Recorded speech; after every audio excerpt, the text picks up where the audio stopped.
caturkeun dina hiji waktu Prabu Siliwangi nyaur Patih Tambirasa jeung Paman Lengser. Dua jalma anu dipikolo Kerajaan Pajajaran. Teu lila duanana tuluy ting torojo nyampeurkeun. Gek dari yuk semua aitri hareupeun Sang Prabu. Paman Patih, cek Prabu, kaula nuhun Gusti, aya pikeun saeunaon?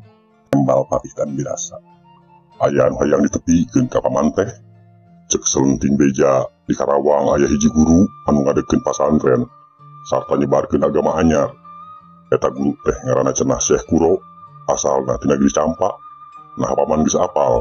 Ngadenge Sang Prabu nanya kitu, Patih Tambirasa pohara luasna.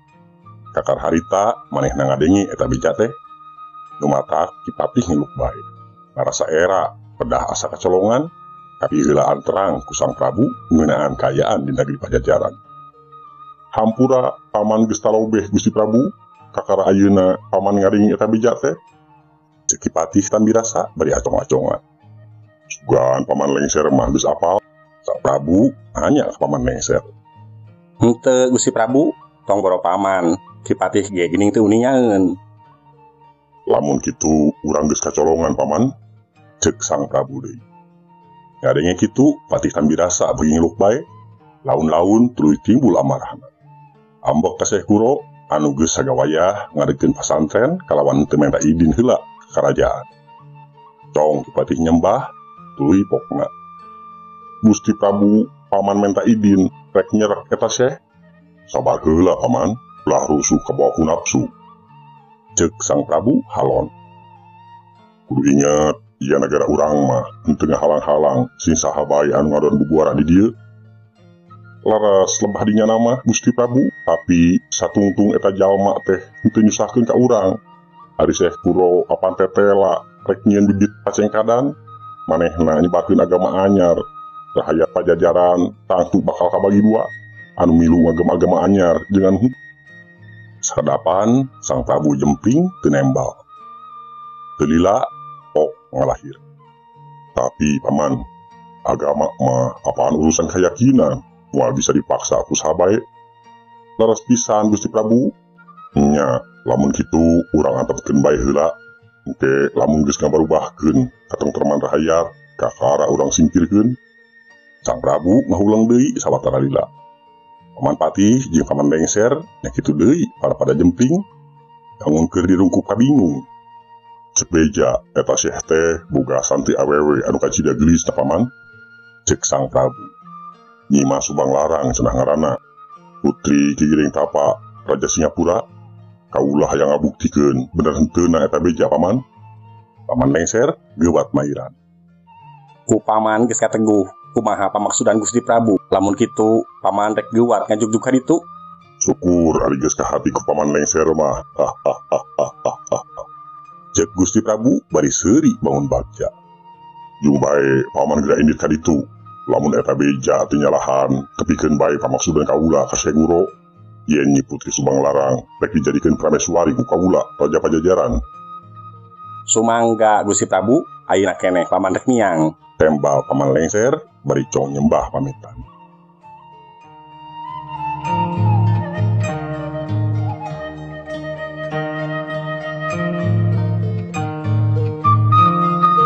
Teka catur di jalana, Paman Lengser geus tepi ka tempatan di jugjug nyaeta pasantren Syekh Kuro di Karawang.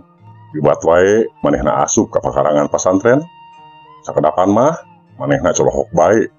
Elok ngenjo kaayaan di sabudreunana. Eta pasantren teh pohara resikna. Di pakarangan aya taman nu pinuh ku kembangan, jalan leutik diampar ku batu karikil, butbet ka ditu ka dieu. Tatangkalan ting kuyupu, tangkal buah jeung jambu keur meujeuh meuh beuy. Di direun masjid aya balong nu caina canembrang herang.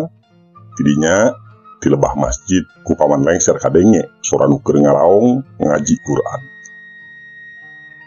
Basa Paman Lengser nenjo ka lebah taman, hatena ngalenyap, luat wae manehna nyumput ka lebah tangkal buah.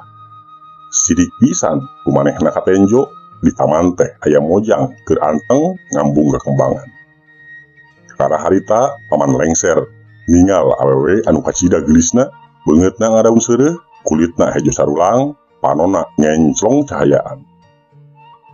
Moal salah, ieu Nyi Putri Subang Larang teh. Gerentes paman lengser. Sawatara lila manehna ngan ngajanteng bae neges-neges Nyi Putri ti kaanggangan. Sampurasun, Cek paman lengser. Saha bagia kadieu bae ka jero. Tembal pribumi bari mugakeun panto. Paman lengser dibagiakeun ku Syekh Guru, gek guanana dariuk di patengahan. Barabat paman lengser nyaritakeun pamaksudanana, manehna datang jauh-jauh ti puseur nagara teh lantaran ngemban amanat Sang Prabu. Maksudna rek menta tanggung jawab Syekh Guru lantaran dianggap teu ngajienan ka karajaan, ngadegkeun pesantren sarta nyebarkeun agama anyar kalawan henteu menta idin heula ka Pajajaran. Naha Ki Guru bet teu menta idin heula ka Prabu Siliwangi anu kumawasa di ieu negeri. Cek paman lengser, ditanya kitu Syekh Guru ngabigeu bae teu bisa nembal. Naha ku Ki Guru henteu kasawang kumaha balukarna rahayat Pajajaran bakal harengheng lantaran ayana agama anyar anu disebarkeun ku Ki Guru. Ditanya kitu Syekh Guru ngahulang bae sawatara lila. Tuluy nyarita halon pokna. Kaula mah henteu maksa ka saha oge anu daek ngagem agama Islam syukur, anu henteu mah tara diharu biru. Keur dina henteu maksana oge tetap ngabarubahkeun katentreman rahayat Ki Guru. Nah Ki Guru henteu ngarasa salah. Nya lebah ngareugeun pesantren mah kula teu bebeja ka karajaan. Kaula rumasa dosa. Lamun rumasa salah, naon anu rek dipilampah ku Ki Guru? Kaula menta hampura. Lamun teu ditampa, kaula sanggup nerima hukuman ti Sang Prabu. Ari Ki Guru kungsi ngadenge beja kumaha adil jeung wijaksanana Prabu Siliwangi. Kaula geus terang, malah geus ngadenge bejana waktu kaula di nagara Campakene. Prabu Siliwangi kamasur tepi ka nagara kaula.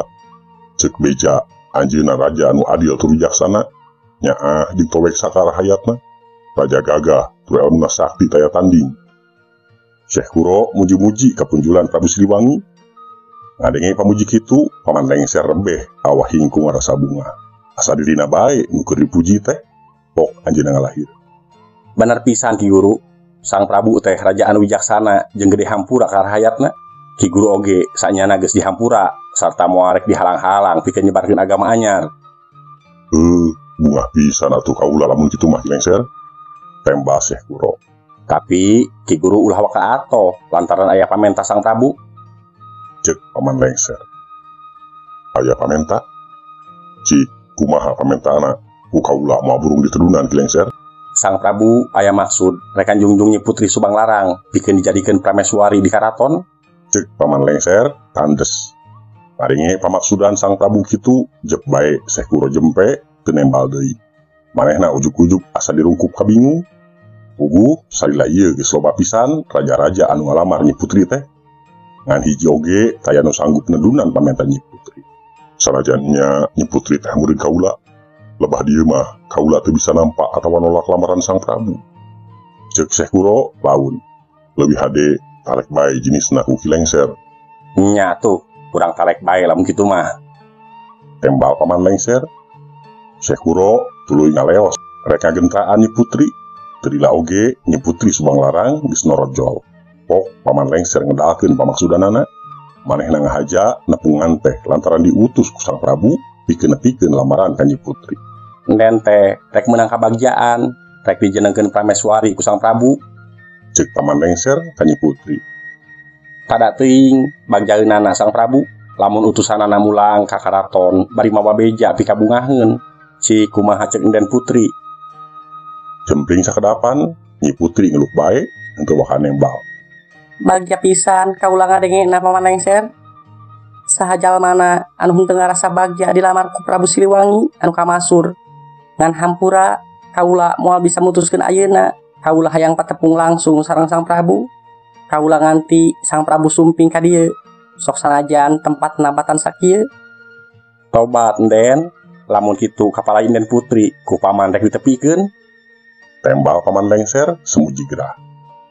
Sanggeus rengseng wangkung, paman lengser tuluy pamitan, rek mulang deui ka Pakuan Pajajaran.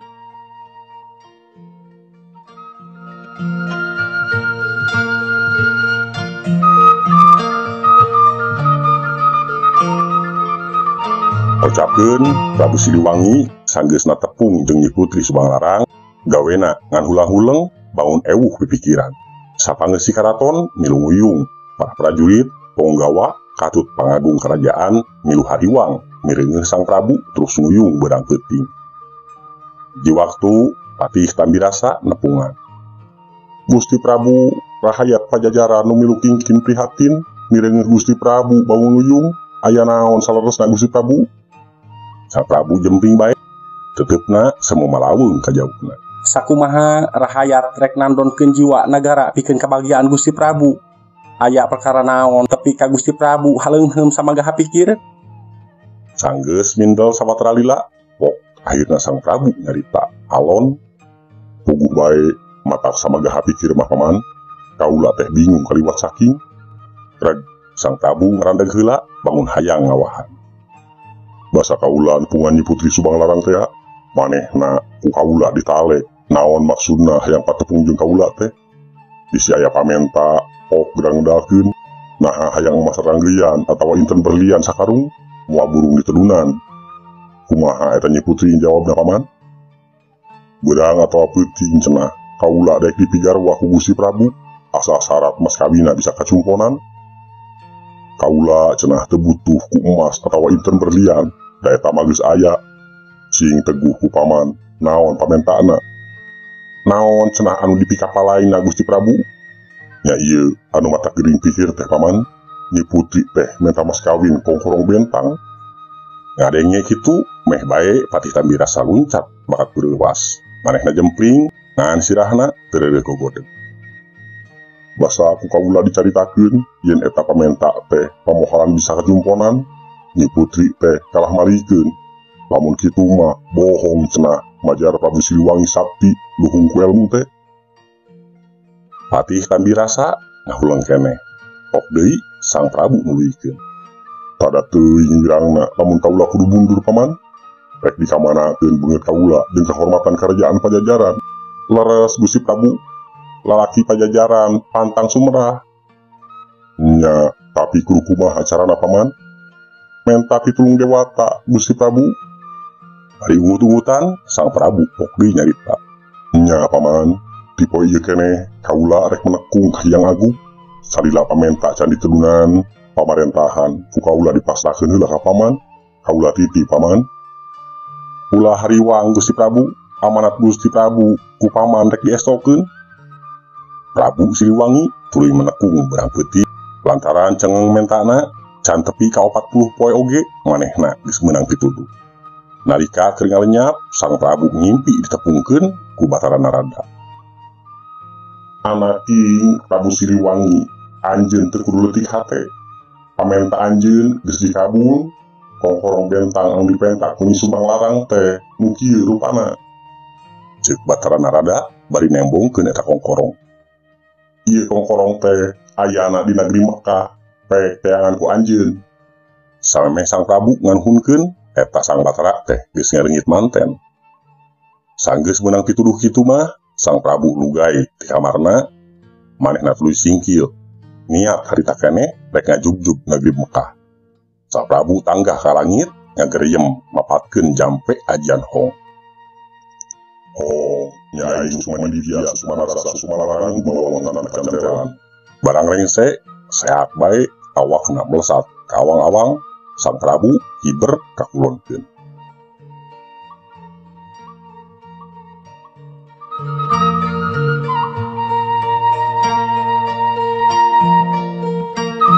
Ocapkeun Prabu Siliwangi geus cunduk ka negeri Mekah. Beneran manehna patepung jeung Waliullah. Harita keneh kongkorong bentang teh turun ti langit. Luk, urag kahareupeun Waliullah. Prabu Siliwangi ngacenghok. Ceuk pikirna ieu pisan kongkorong bentang nu ditembongkeun ku Batara Narada dina impian teh. Basa rek dicokot, eta kongkorong teh geus dicokot manten ku Waliullah. Kisanak, naha anjeun betrek nyokot ieu kongkorong? Waliullah nanya. Puguh, kaula datang jauh-jauh oge rek nyangan ieu kongkorong. Keur naon? Putri anu rek dilamar ku kaula menta mas kawin kongkorong bentang. Lamun kitu mah anjeun teh rajanya. Leres kaula teh raja di negara Pajajaran di tanah Sunda. Ngagem agama naon anjeun teh? Agama Sunda wiwitan. Eule hanjak kalatuh nulain agama Islam mah teu meunangnya kali kongkorong. Tapi eta kongkorong teh kudu kapimilih ku kaula. Bisa, tapi aya syaratna anjeun kudu ngucapkeun la syahadat. Artina anjeun kudu asup heula agama Islam. Sang Prabu henteu mikir panjang deui. Harita keneh manehna menta dituyun di papatahan ngucapkeun kalimat syahadat. Rengseng ngucapkeun syahadat, waliullah tuluy nerangkeun bag-bagan agama Islam. Geus kitu mah eta kongkorong teh tuluy dipasrahkeun ka Prabu Siliwangi. Manehna kacida ngarasa bagjana lantaran nu diteangan geus kapimilih. Sang Prabu pamitan rek mulang deui ka Pajajaran. Tapi barang manehna ngageriem mapatkeun ajian hong, awakna henteu melesat bisa hiber. Nah, ieu jampe teh bet leungit kasaktianana. Cek Sang Prabu heran. Moal ampuh deui ayeuna mah jampe teh lantaran anjeun geus ngagem agama Islam. Cek waliullah bangun geus apaleun. Kumaha tusangkan kaula bisa mulang? Ulah hariwang. Ka dieu. Cek waliullah bari pasang kuda-kuda. Manehna nampakkeun leungeun dina tuurna nu belah katuhu. Sok geura tincakeun suku anjeun kana dampalkeun kaula bari maca bismillahirrahmanirrahim. Bari nincakeun suku katuhuna kana dampalkeun waliullah, Sang Prabu ngageriem maca bismillah. Biur we awakna ngapung ka awang-awang. Sang Prabu henteu mulang ka pakuan Pajajaran, tapi langsung mulu ka Karawang rek nepungan Syekh Kuro jeung Nyi Putri Subanglarang. Barang anjog ke tempat nu dituju, Sang Prabu tuluy bae uruk salam. Assalamualaikum. Waalaikumsalam. Tembak Syekh Kuro ti jero bari bukakeun panto. Sanggeus sasalaman, geek Sang Prabu diuk nyang hareupan Syekh Kuro. Cangtu Ki Guru aneh ngadenge kaula ngucapkeun salam. Cek Sang Prabu, lain aneh Gusti Prabu, tapi kaula ngarasa bagja. Barabat bae Sang Prabu ngadongengkeun lelampahanana ti mimiti miang ti Pajajaran nepi ka tepung jeung waliullah di negeri Mekah. Tapi ka akhirna hasil bisa mawa kongkorong bentang. Syekh Kuro teu eureun-eureun muji syukur ka Allah Subhanahu wa taala nu Maha Agung. Manehna kacida ngarasa bagjana lantaran Sang Prabu geus dipaparin hidayah, tapi ka ngagem agama Islam. Luwat wae Nyi Putri Subanglarang disauran, pilihlah Nyi Putri Norojo nyamperkeun, gek diuk emok gigireun Syekh Kuro. Diuk timpuh lantaran hormat ka Sang Prabu. Geulis hidup kudu muji syukur ka Allah lantaran Sang Prabu geus hasil mawa kongkorong bentang, mas kawin anu dipetak ku hidup teh. Cek Syekh Kuro, Nyi Putri Subanglarang ngaranggahkeun leungeun duanana bari tanggah ka langit ngucapkeun syukur ka Allah Maha Murah. Alhamdulillah ala nikmatil Islam wal iman. Sadaya puji mung kagungan Allah anu parantos mapari nikmat sareng iman ka abdi. Prabu Siliwangi tuluy ditikahkeun ka Nyi Putri Subanglarang kalawan mas kawin kongkorong bentang nyaeta tasbih. Pamirsa, rupina mung sakitu anu tiasa kapihatur, kirang langkungna simkuring nyuwunkeun dihapunten. Billahi taufik wa hidayah. Wassalamualaikum warahmatullahi wabarakatuh.